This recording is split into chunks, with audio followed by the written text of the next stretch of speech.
যারা অন্যায় করে দিনের পর দিন তারা রাস্তায় ঘুরে বেড়ায়, আর যারা নির্দোষ তারা শাস্তি পায়। আমার দাদা ইউনিভার্সিটির ফার্স্ট ক্লাস পাস, কিন্তু কিরম ফার্স্ট হয়ে সে বছরের পর বছর ধরে চাকরির জন্য অপেক্ষা করছে। আমার বাবা ডিউটিতে গিয়ে আর ফেরেনি ম্যাম।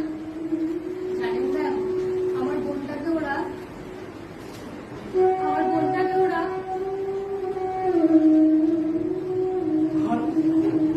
এর শেষ কোথায় ম্যাম? কতদিনে অসহায়তা, আর কতদিন চলবে কেমন হবে, আর কতদিন?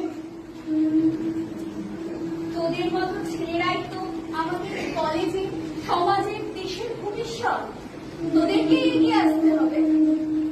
মনে নেই রবি ঠাকুরের সেই কবিতা, এই শান্ত শুষ্ক ভগ্ন বুকে ধনিয়া তুলিতে হবে আশা, ডাকিয়া বলিতে হবে মুহূর্ত তুলিয়াসি, একত্র দাঁড়াও দেখি সবে। শির ও শির দ্বারা সোজা করে রুখে দাঁড়াতে হবে।